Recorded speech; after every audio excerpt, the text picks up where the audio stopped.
Hey, I'm Chris Van Vliet. Go behind the scenes and beyond the headlines with the biggest names in pro wrestling and beyond. Mr. Sandman. All I ever wanted to be was a pro wrestler. So I got to live my life and make people really happy. The Heartbreak Kid himself, Shawn Michaels. Do you think there's anybody better than you were? I think I was great at what I did, and I think other people were great at what they did as well. Greatness is more a mindset, I think, than anything else. Mindset, motivation, insight with Chris Van Vliet. Follow and listen on your favorite platform. Good morning. We'd like for you to hit the subscribe button there on YouTube.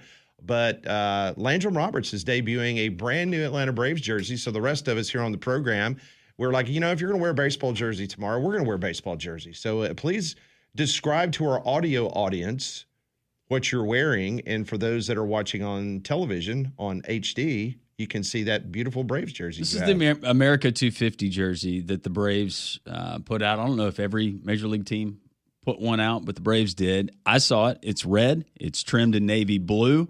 It's got the Braves logo across, but inside of the Braves logo, you have, how would you describe that, Pat? I would say a collage.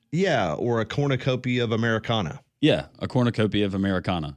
It's actually kind of fun to try to find the different Liberty Bells in here. Yeah, see the Capitol. Ball. See, I thought it was a soccer ball too. I'm kidding. You told corrected me that, by my wife Conrad and Molly, who all confirmed that it's not a soccer ball. But I thought that would have been a nice touch. No, they had the World Cup there in Atlanta, not at their stadium. Yeah, and technically they're not in Atlanta.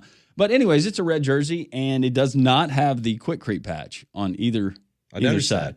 But you notice the Nike swoosh is there. Mm-hmm. Everything that says that this is a Nike jersey, even though it took a month and a half to come from China. Well, it's nice. Thank you. And I was rubbing on it a little bit earlier, and it felt good. Well, yeah. All right, we're going to limit the rubbing. Yeah, well, we were in the elevator together, we were. And he knows that I'm a uniform geek, and I had to put my hands on it. Yeah. I had to make sure that it was legit, and it is. It is. It is legit. And so is the good. jersey. My wife said, "I think that's my favorite jersey." What did you say? I said, "So's the jersey." Oh yes. Yeah. Thank you. Well, thank you. I'll be here until 2 o'clock. No, thank you. Molly is wearing her Riley Green Detroit Tigers jersey. Very That's exactly right. Thank you. Looks very nice. Thank you to Steve from Tuscaloosa. Mm-hmm. It is, and my goodness, the Tigers won again. I know. I can't believe it. I mean, they're like 4.5 games out of first place in the AL Central. I've been being and moaning about the last month in the Braves and how dreadful. And Molly then informs me that her Tigers won like 6 games during that stretch. So we had a little, hey, I feel your pain. I think since July 1st, the Tigers are 21-12. So here they come. Woo. So get ready. Meanwhile, he's not wearing a Yankees jersey. But Conrad Van Order, you went into the mothballs, it looks like. Tell the audience what you're wearing today, my friend. This is a classic piece of American history, Pat. This is a Hayden High School baseball jersey from roughly 2012 season through the 2014 season. Stand up. Let me take a look. It looks like you were on the cycling team. Does it look like I was on this? Just saying the way that it kind of looks fits. Nice. It's an athletic. You need me to spin for you, Pat? It's a very athletic fitting baseball jersey. Little spin for everybody? Yeah, do the spin. Let me take a look at the back. Do the spin, yeah. Oh, there you go. I like it. Yeah. Y'all were the Hornets, right? The Wildcats. Oh, Wildcats. Why did I think it was Hornets? I don't know. That was, corner different. Was the Yellow Jackets, so that was close. Oh, okay. But I always think Yellow Jackets when I see black and gold as the color. Yeah, maybe that's why. Wildcat pride. Come on now. No, I get it. You're the Wildcats. I've already had it. Why are you wearing Damien's Birmingham Southern jersey? Because somebody didn't realize that we both wore number 6 in high school, and it's black. No, I just made that connection. Yellow, black, and gold. So, yeah. 6 is not. I mean, just from my experience in playing organized sports and umpiring, 6 is not the most popular number that you see. Well, there's a short story. Interesting that you two chose it. There's a short story for why I wore number 6, because growing up, I always wore number 13. Oh, okay. For A-Rod. For A-Rod, and then obviously Tua. And later, in my later years, carried on that tradition for me. But when we were in high school, I wanted to be number 13, and my coach said, nobody can wear 13. It's an unlucky number. I've never let anybody wear number 13. So I went with number 6 because that was the year that LeBron went to the Heat and became number 6. Oh, my gosh. Really? And to cap it all off, at the end of all of this, one of my teammates goes, well, Coach, I don't know what number I want to wear. The only number I like is 13, but you said Conrad couldn't have it, so I guess I can't either. And my coach said, well, if you can't think of another number, I guess I'll let you wear number 13. So I didn't get to wear number 13, and one of my friends did, so I had to be number 6. That stinks. That's Bobby Cox. Rest in peace. It's a good number. Yeah. I am wearing the St. Louis Cardinals Saturday home jersey. Yes, you are. What? How would you describe that off-white? I call it cream, but Cream. okay. Mm-hmm. It's good looking. They wear it on Saturdays at home. It's interesting. Coming up on the 20th, for the first time in club history, they're going to wear their Saturday road blues at home. They have never worn an away jersey at home in the history of the Cardinals, but they're going to do it against the Cincinnati Reds coming up in a couple of weeks. You know what I really like about that jersey is I'm noticing the detail in the bat, and you can see the grains of wood in the way that they did it. Very nice. Yeah, the Cardinals are one of the can't hide money, folks. Last teams that actually does the tackle twill in their logo. It looks very nice. Very elegant. Mm-hmm. So it's almost like Betsy Ross like she sewed it. Put that jersey together. But I encourage everyone to get to YouTube and see Landrum in his jersey. Because let me tell you, folks, it took the moving of mountains and the highest of oceans for this jersey to get to Landrum Roberts. So we're all celebrating Landrum finally getting his jersey. It took belly aching on the show. And then right after the show, and I texted you and I screenshotted the power of Jocks Radio. I immediately got the app on my phone and said, hey, your order is out finally, for delivery. Is finally being pushed off the dock here in Bingching, China, or wherever it was. I'm glad it's here, and I appreciate the fine folks in China getting it here. Yeah. I was telling Landrum guys that so I got an email this morning from one of the from the United States Olympic teams, like team site. And, over the years I've purchased things from them. And so now they're pimping U.S. men's soccer jerseys. Now, amazingly, they have stuff in mine and Landrum sizes now. Yeah. After the United States has been eliminated. All of those shirts are readily available. But I also noticed that the prices have not gone down. Yeah, they're proud of those. Yeah. But boy, Pulisic has taken all kinds of beatings. Woo. Yeah, it's been former bad. players, current players, people directing at his entourage, his handlers, and calling out his handlers and saying they're not doing him any favors. Yeah, since you mentioned that, it was announced yesterday that he suffered a bone bruise and a microfracture. And they say that he would not have been able to play if the United States would have advanced. So if they would have made some kind of miraculous comeback against Belgium, that he would not have been available. Matter of fact, now they're talking about that he's going to be sidelined for a good bit of time for his club that he plays with over in Italy, AC Milan. Well, they said that he's going to be out for a while with them. Well, Landon Donovan, former U.S. men's national team star, he and Pulisic apparently they really don't care for one another. And Donovan said, you would have to drag me off the blanking field if I had the same injury. Yeah. Not pretty. Well, like Pulisic, Landon Donovan was also supposed to be the savior of U.S. soccer, and he failed as bad as Pulisic did. So they both have that in common. That's for sure. But speaking of FIFA and the World Cup, so yesterday France, they advanced 2-0 against Morocco. We've only got one game today, or match. Sorry, still can't get used to that. It will be Spain and Belgium. So just think if the United States would have won 2:00 today, would have been the U.S. playing on a Friday. Can you imagine if you're owned a bar and the Team USA was playing on a Friday at 2:00? Man, that would have been something else. Who do we want to win? Belgium? We are all John Rahm today. Okay, Spain. We're all Spain? Okay. Tomorrow you got Norway, England, Argentina, and Switzerland. And then we will have the semifinals ready to go. Fox announced yesterday their final numbers came in for the World Cup, USA and Belgium. The final number, when you combine Telemundo along with the English-speaking Fox, 50.1 million people tuned into the game. Another amazing number. So remember Sunday night when we were all tuned in, Azteca Stadium, watching Mexico against England? 46.7 million tuned into that game. For England and Mexico, 46.7 million. Those two games was the most watched non-NFL sports events in the United States since 1994. And that was the Olympic Games back in 1994. Yeah, we're going to get another World Cup. So through the round of 16, 117.5 million Americans have watched the World Cup. 117 million. Through the round of 16, Americans have watched 98.4 billion minutes of the World Cup on television. 98.4 billion minutes. That is 4 times more than the 2022 tournament, and it's almost up 3 times from the tournament before. So like you said, I think the United States has slated itself pretty nicely for a future World Cup. And to draw comparisons, but not to draw comparisons, it'll be interesting to see what kind of number the Women's World Cup gets coming up. And what, Brazil? In Brazil. Yeah. Next June.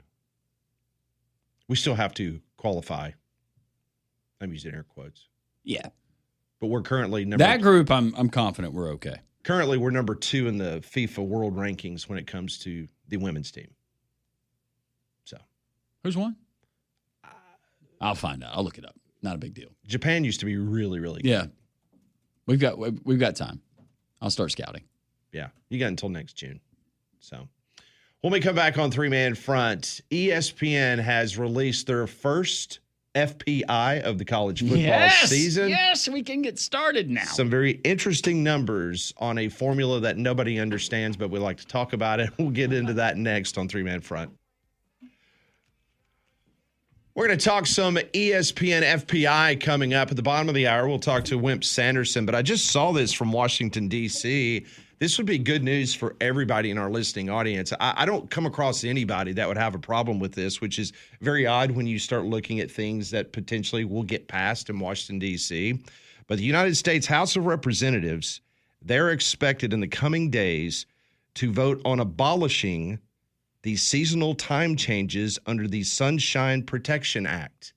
In other words, no more daylight savings time, that we would be on the same time all year long. We would not be jumping our clocks up, back, whatever the case may be, would be one time all year long. Yeah. I'm for it. I am too. Pass it today. Yep. So apparently they believe the U.S. House will vote on it, and then it would go to the Senate. And if that happens, then it'll be signed into law. No more of this craziness of fall back, spring forward, that kind of stuff. Good. Yeah. It won't be getting dark at 4:30 in the afternoon in November. The renaming of light. Yes. Is how I've heard it described. Well, the Alabama heat and humidity can be brutal, but don't let it affect your home and family. Keep them comfortable with an affordable Trane cooling system. Recognized as America's most trusted brand for 12 consecutive years, you can rely on a Trane. So find a comfort specialist near you at Trane.com. So I noticed yesterday when ESPN released their college football FPI, this is their first rendition. They will make adjustments to it because, Landry, remember a couple of years ago, we come on the program and the first edition of the FPI had Mississippi State as a top 10 team. Remember it was not making sense. We had to go back. We did math like 10 times trying to figure out what we could have missed and how the analytics added up, and it turns out they didn't. Yeah.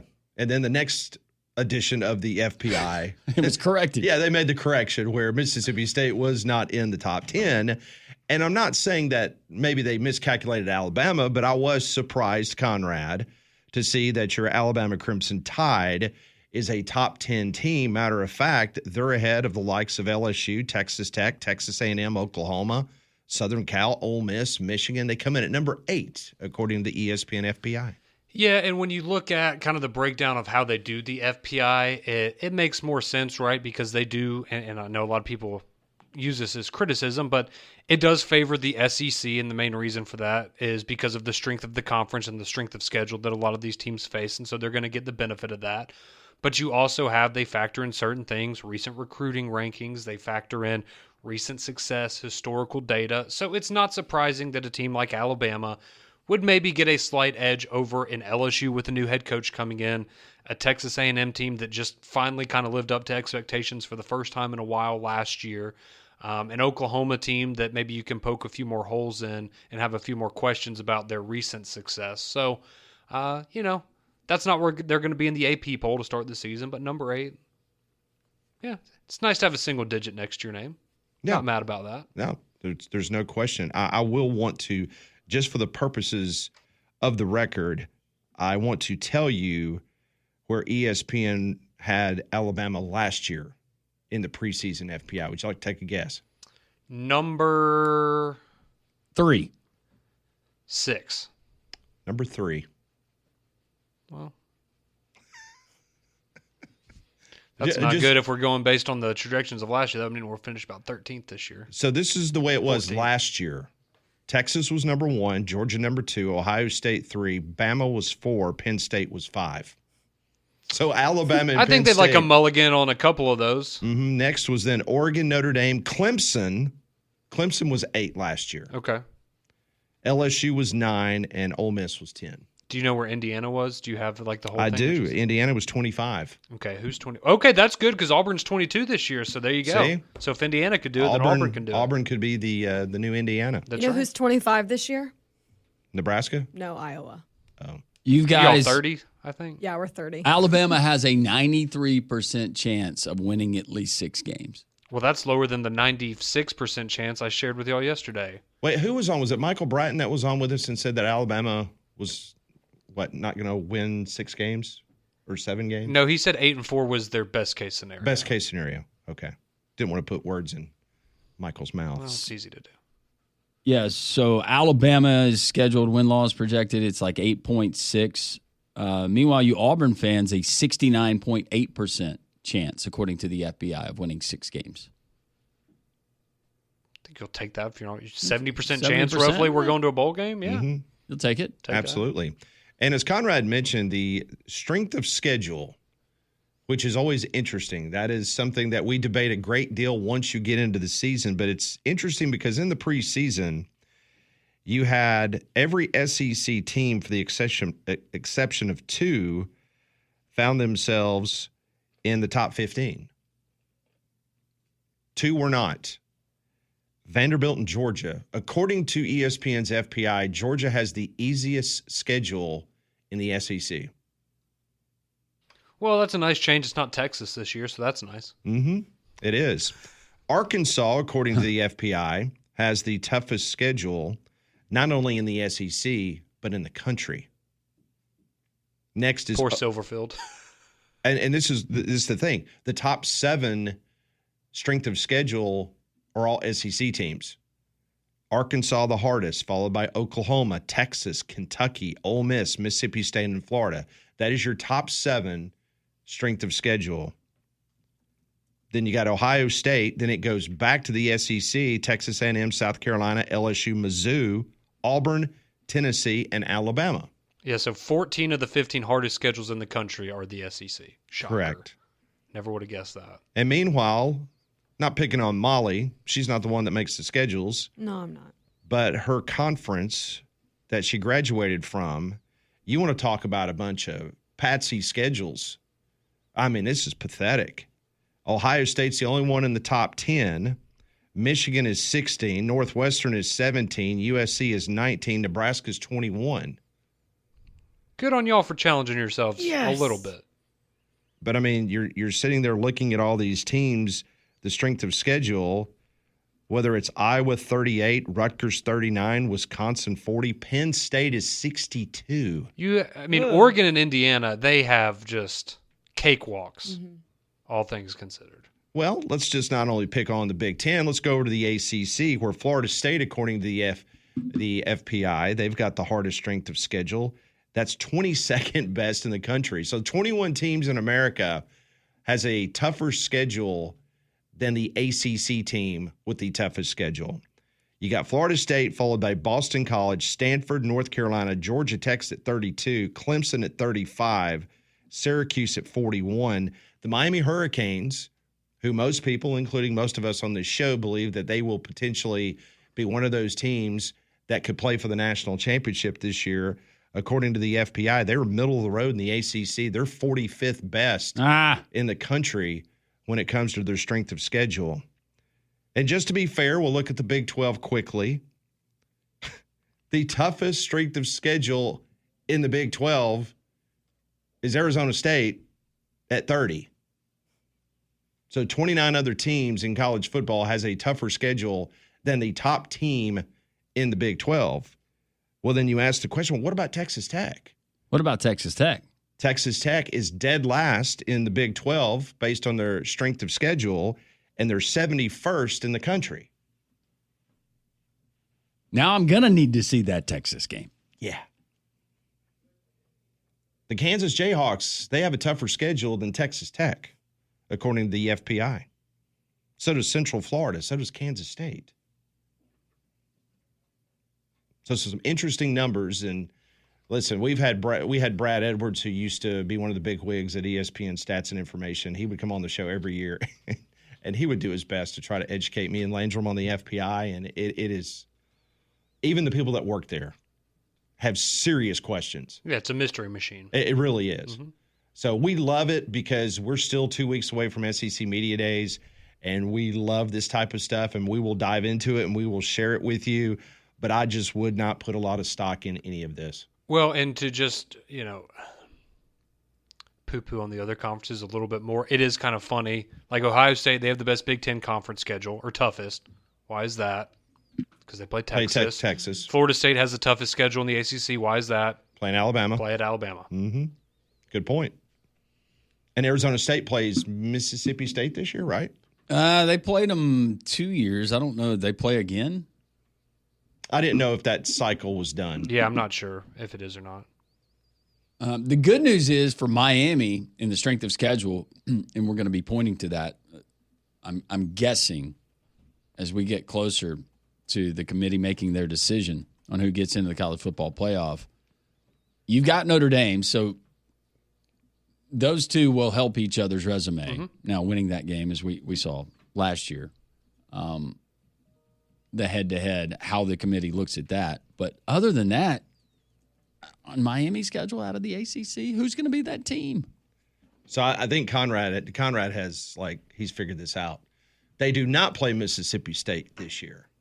But guess who they do play out of the Southeastern Conference? Oh, wait. Arizona State plays...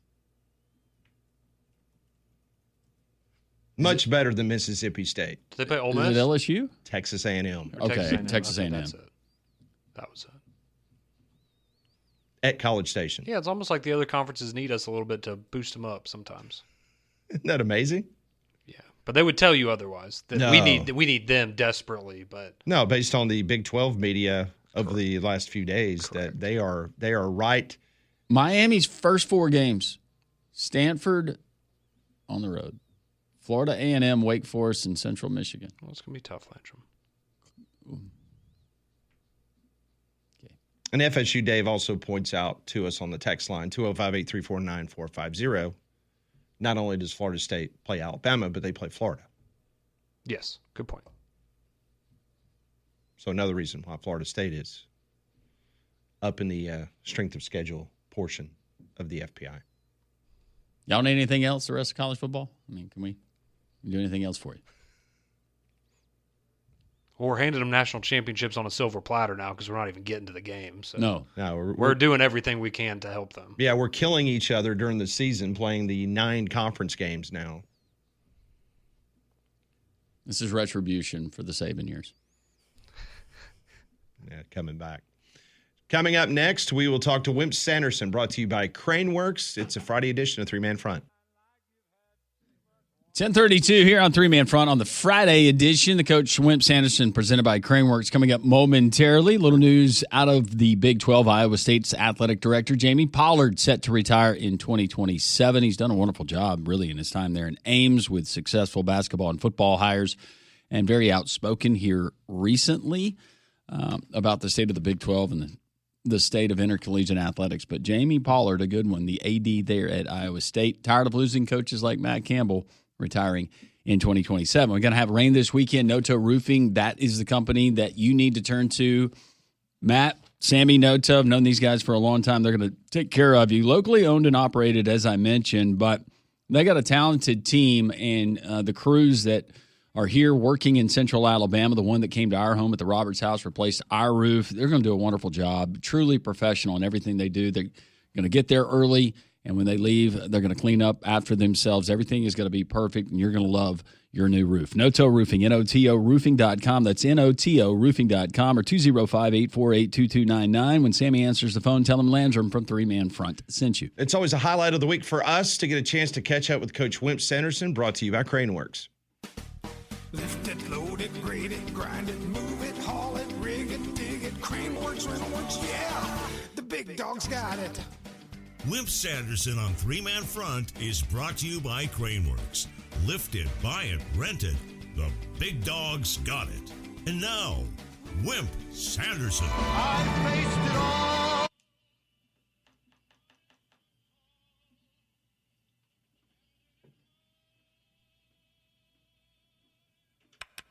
And Coach Wimp Sanderson joins us now on the Higginbotham Hotline. Coach, before we get started, all of us are wearing baseball jerseys today. I'm just curious, did you ever own a Chief Wahoo jersey back in your days for the Cleveland Indians? I got Cleveland Indian stuff. I got Cleveland Indian visor, Cleveland Indian hat, Cleveland Indian shirt, Cleveland Indian pajamas. Pajamas? Pajamas? Oh yeah. Hold on a second. Sure. Are they footed pajamas? Oh well, maybe they're stuff that I wear as pajamas. Okay. Maybe not real pajamas. But anyway, I got like Cleveland Indian stuff. I got Cleveland Indian. Boy, this is some valuable stuff. Back in 1947, I got Cleveland Indian stuff that they had about years and years ago. Magazines and books that somebody ought to keep. I hope my kids won't throw them away. So, but I don't like them as much now as the Guardians. So you don't have any Guardians stuff, right? So if me and Landrum bought you a Guardians jersey, you wouldn't wear it? No. Okay. I marked through it, make it Indians. You know, Guardians and Indians almost spell the same way. If I got you a shirt, though, Coach, with the Indians logo, the Wahoo logo. Yeah, Chief Wahoo. Would you wear it? I'll wear it. Okay. Yeah, sure. All right. I'll wear it. I know a guy. All right. On all this schedule talk, y'all. Let me tell you something. Coaching and trying to do things, the main word, y'all, is expectations. Right. What kind of expectations do you go? And so what you need to do is get better players than your opponent and play an easy schedule. Because when you play an easy schedule and you got better players, you don't talk about it. But you don't talk about anything about that, and you just go ahead and play. You win all your games, and most of them, and everybody's happy to get a new contract. Easy schedule is fine. Ain't nothing wrong with easy schedule. I can tell you right now who's going to be at the top of the SEC, about 3 teams. I can tell you who's going to be at the bottom, and I don't know who's going to be in the middle. At the very top is going to be Georgia, Texas, and A&M. That's going to be at the top. The middle part you don't really know, and the bottom part naturally will be Arkansas. Not naturally, but Arkansas and Mississippi State, and the most improved team will be Oklahoma. So those are the ones, in my opinion, and so those are the ones that we can talk about fast and give our listeners a lot of good information. Everything's expectations right now. If we all knew what was happening, you wouldn't have a good radio show. Y'all got a good radio show because you make people think about what might happen. We don't know what's going to happen. So that's the difference. So it should be Alabama's got a new running back. They think it's pretty good. Not new, but running back. And I think they'll be better offensively, much better. They got two people in the offensive line are better. I think Alabama's going to be better. I think their schedule is going to make them better early in the year because they play teams that if you look at the 68, and that's what you have to do sometimes when you're on radio shows. If you look at the 68, and that don't mean it's right, then the four scheduled games: Kentucky number 47. South Carolina 46, FSU 50, and Mississippi State 52. That's not the first 4 games. Mississippi State's not, but Kentucky, South Carolina, and Florida State are. Before you get to Georgia, who's number 6, then the schedule gets really hard. So if you can get by those first 3 or 4 games, East Carolina is bad name good team. So you got to be careful. You got to be careful with bad name good team. 25, I think you guys know more about it than I do. 25-point favorite, 25.5-point favorite, Alabama is. So Auburn, got some Auburn listeners. Auburn is going to be better. They got a 7-point favorite against Baylor. They'll beat Baylor more than that in Atlanta.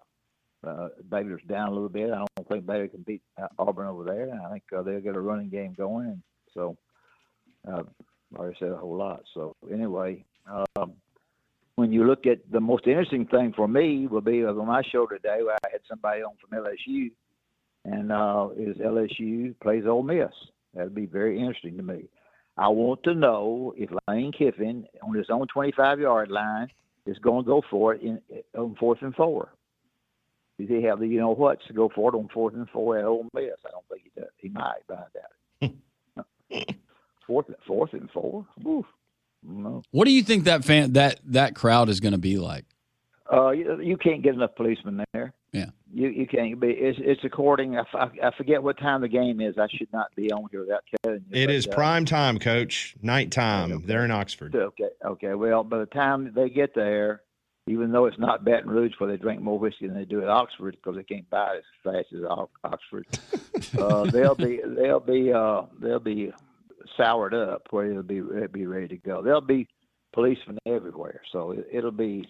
I don't think the president will go. He don't want to go see that, but it's going to be a heck of a game. It's going to be if you want to rank them, and I look at the rankings because that's all I got to do. And they pick LSU in the 48. They pick them 8. They picked Ole Miss in the 48 teams. They picked them 12. Whether that high or not, that's pretty high. I have no idea. Alabama, I think it was 10. So we'll just have to wait and see, where they stand. But that's what this month of July is all about. Trying to, talk about what's going to happen, and I like to do that. And I think quarterback wise, it may be that Russell is really a good quarterback that they keep pretty quiet about it.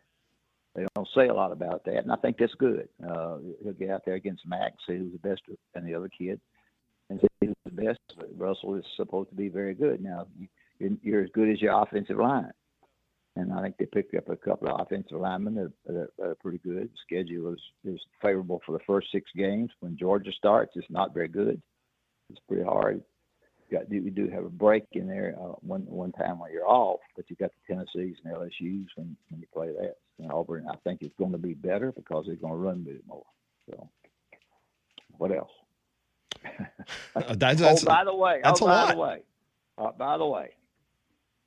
I evaluated and looked at a lot of players when I was trying to sign people. How would I have evaluated soccer players? Would I have looked at their feet to see if they could kick or see if they could run? Which would I do? Well, I go running.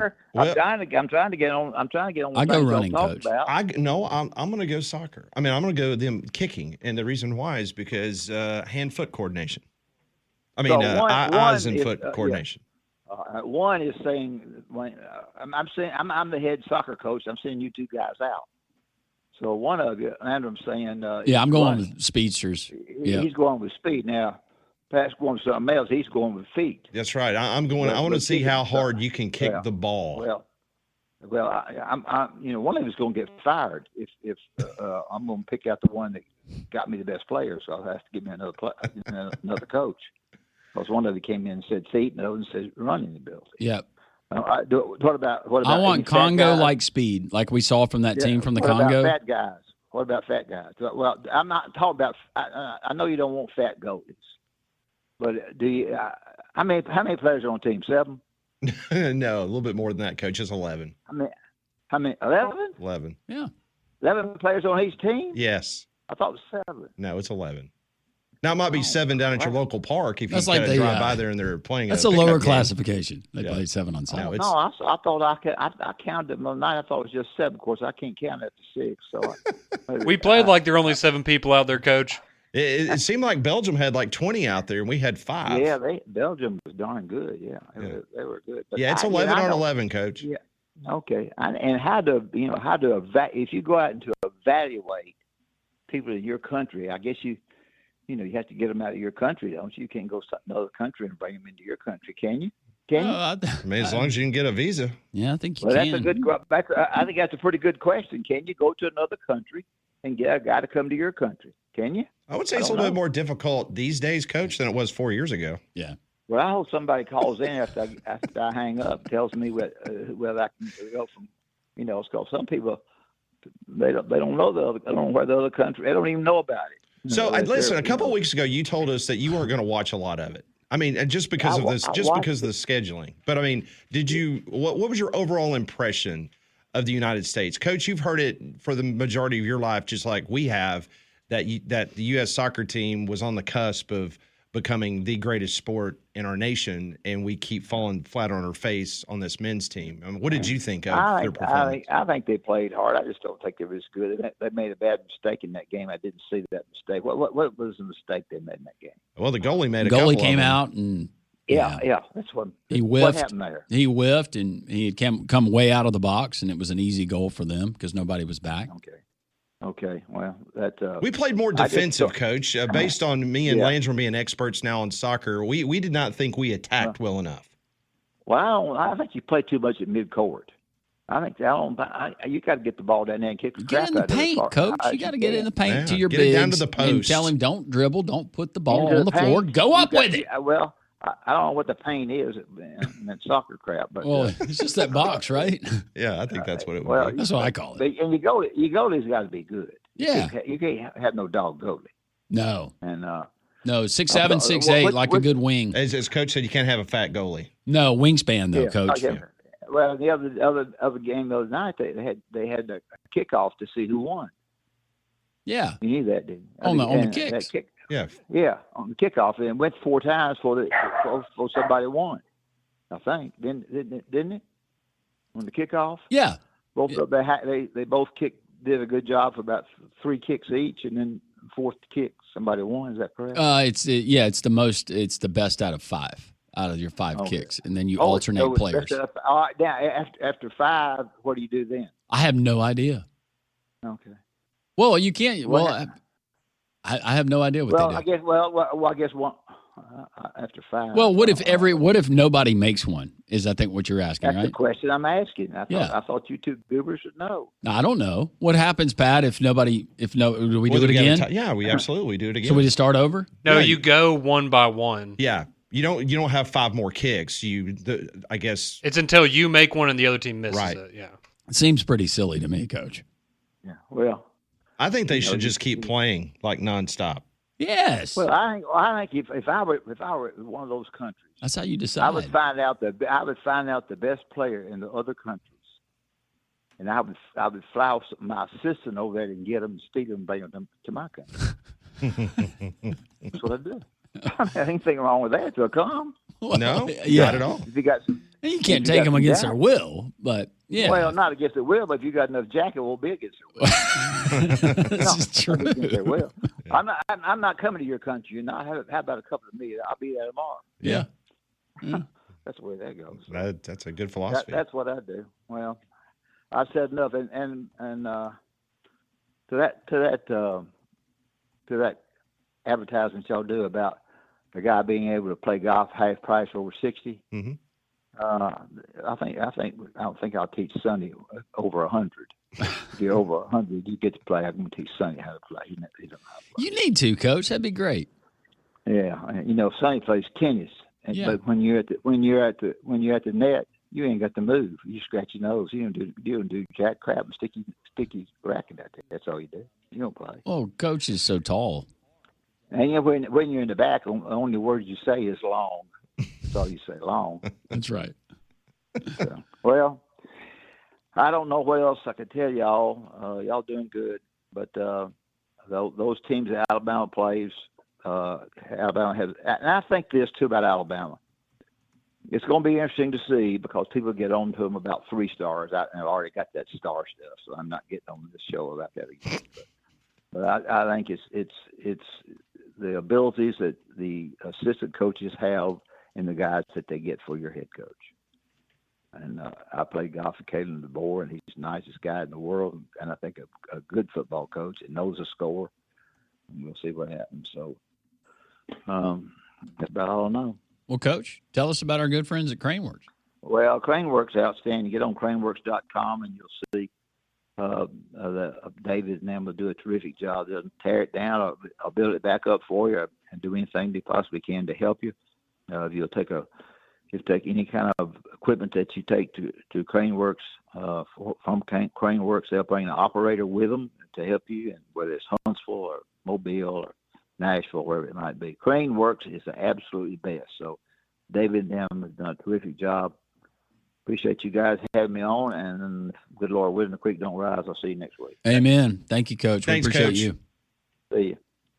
Coach Wimp Sanderson, presented by Craneworks on the Higginbotham Hotline. You deserve solutions that are built for you.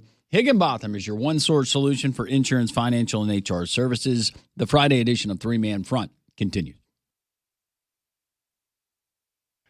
It is 10:52. Welcome back in the Friday edition of Three Man Front.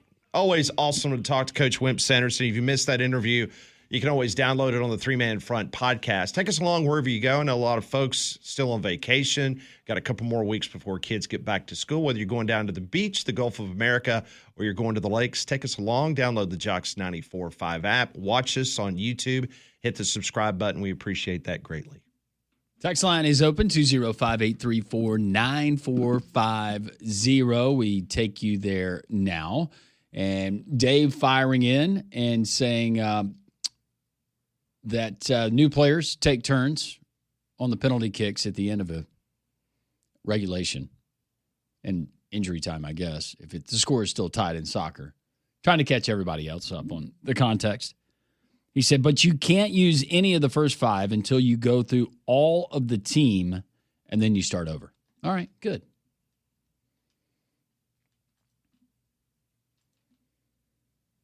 Love the show as always. Hey, Conrad, how's that $10,000 couch treating you? Yeah, we haven't heard much about the couch. Yeah, we had to return it. It's too expensive? Monthly payments too high? No, we wanted it. It was comfortable, but there's something about elephant skin. I don't know if you've ever had a couch. Elephant skin, it's got the really material. fine, prickly hair. Yeah. It kind of tickles you when you sit on it, so it's kind of like an adventure every day. So we sit on it naked? But if you go against the my grain, couch, my house. If you go against the I grain, got blinds. it's like a cat's tongue. That's not what I heard. No, the couch is great. And it was not $10,000 for the record. But it's a great couch. Why did you misrepresent it then? Why did you brag, make people think that it was a lot more expensive? I feel like I did not participate in that. What's wrong? You have a bad look on your face. What was that about? You okay? Something about him being naked on the couch. Ah, That was just weird. See, I missed that too. Ugh. Don't draw attention to it, Molly. He said it's his house. It's the purpose of buying your own house if you can't, get comfortable. Take wind baths like Ben Franklin used to do, naked. Is that what he did? Out on the veranda. Yeah, he took wind baths. He was an interesting fellow. What is a wind bath? You let the wind blow all bathe over you. your naked body and get all those germs off. Sorry, Benjamin. That don't work. The air didn't have near as many pollutants back then. Have you tried it? I mean, I guess don't knock it till you try it, but I don't think I'm going to try it. Try it on that couch tonight. Just open the doors and the windows and sit on the couch and. Well, that's what I call it, airing it out. Yeah, take a wind bath. Go to one of those car washes and just go to the very end. Jim Rome takes on sports. I will always have a complicated relationship with this game, but people evolve. So do sports. Do not make me regret this. Do not make me devolve back to that guy that so many clones wish that I still was. And do not embarrass the entire country. Now, I can go back. I can get there fast. Lose tonight, and you got a real problem. Do not blow it. The Jim Rome Show podcast. You've been warned. Follow and listen on your favorite platform.